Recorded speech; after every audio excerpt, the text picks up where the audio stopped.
Hi, it's Janelle from Pieces to Treasure, and I'm going to just talk a little bit about my Moda Blockheads 6 block.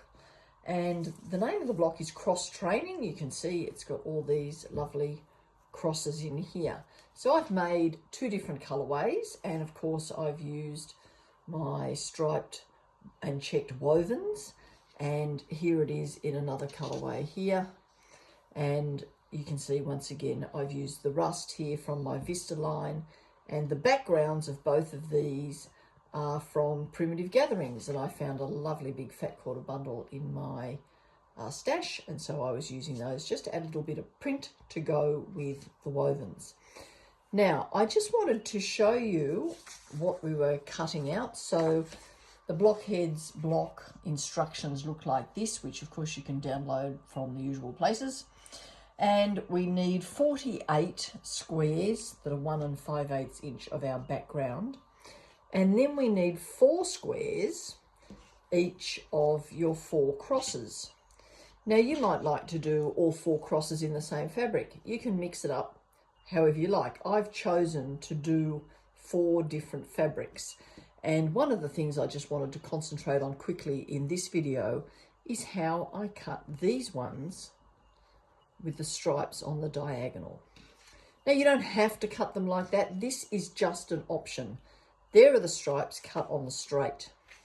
These are the 2 3/4 inch squares that makes up the crosses. You could cut them like that.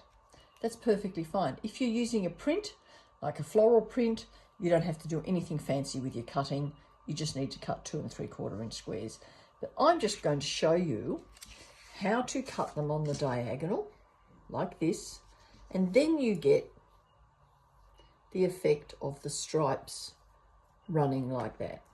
This way, I've angled my squares like that to get a crisscross. But if you turned them like that, then you get this kind of pattern where the stripes run parallel to that end edge. So let's have a look at how to do this, just in case you wanted to try getting a bit fancy with your stripes. So the size of the square that we need for this block is 2 3/4 inches. So if I'm cutting one of these, you can see here's your stripe running point to point across one diagonal of my square.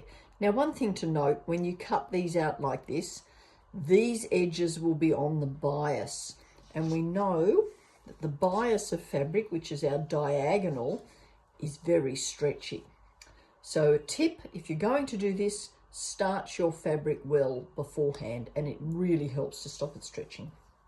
So this is what we're trying to achieve, and if you look at my ruler, I've got a diagonal line on it that runs right down the middle, and I'm going to choose to put the middle of this rust coloured stripe as the middle of my 2 3/4 inch square. So all I'm doing is running that stripe right down the middle of that stripe. Now I could make the cream stripe the middle of my square if I wanted to. In fact, let's do that just to make it different to that one. Let's do that. So I'm going to cut out a square, won't be the right size, with this line, my diagonal, running down the middle of that off-white stripe. So I'm going to cut around my ruler. Now this is where, if you've got a rotating mat, it's a really good idea. You can turn it around. I haven't got a rotating mat, so I just turn it around on my board. So here I go. I've just lined that up again. My diagonal's running down the center of my off-white stripe, and I'm just going to cut out a square. Now that square is too big. I cut it the size of my ruler, which is 3.5 inches, and I need to cut it 2 3/4. So now I'm going to turn it into a 2 3/4 inch square. So I'm just going to take 1/4 inch off. I'm going to make it 2 3/4. Take it off 2 adjacent sides. There's my 2 3/4 inch square, and the white stripe is running across the diagonal. So that's one. So now I'm going to use this one as my template. This is my template square, and I lay it on my fabric so the stripes all match up. See that? All these stripes are matching up all around the edges, just like that. You can hardly see it, it's camouflaged on the fabric. So my camo square. So now I'm going to cut around the edge of that square, because the trick is that you need to have all 4 squares exactly the same. The stripes won't match up when you sew it together if all your 4 squares are cut from a different section of the stripe. So if you use your number 1 square as your template,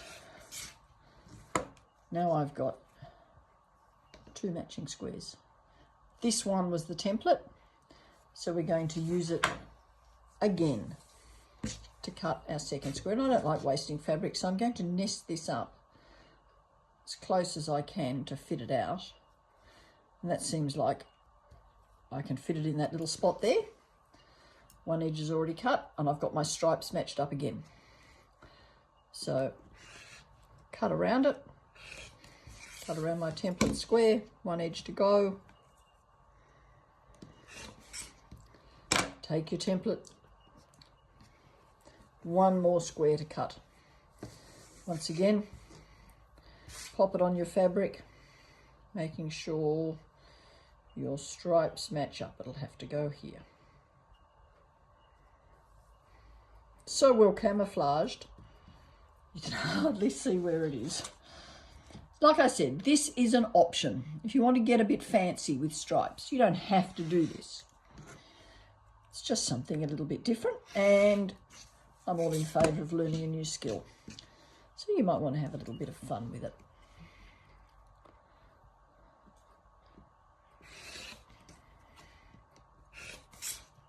So now we have our 4 squares ready to put our backgrounds on.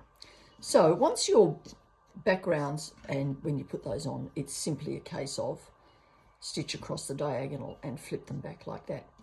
So, and then they nest up against each other like that. So you could arrange your stripes. So the stripes made a diamond pattern like that, or you can turn them so the stripes run out and you end up with an X pattern. So that's fussy cutting your stripes to make cross-training block that I've done for Blockheads or other blocks. Thanks very much for watching.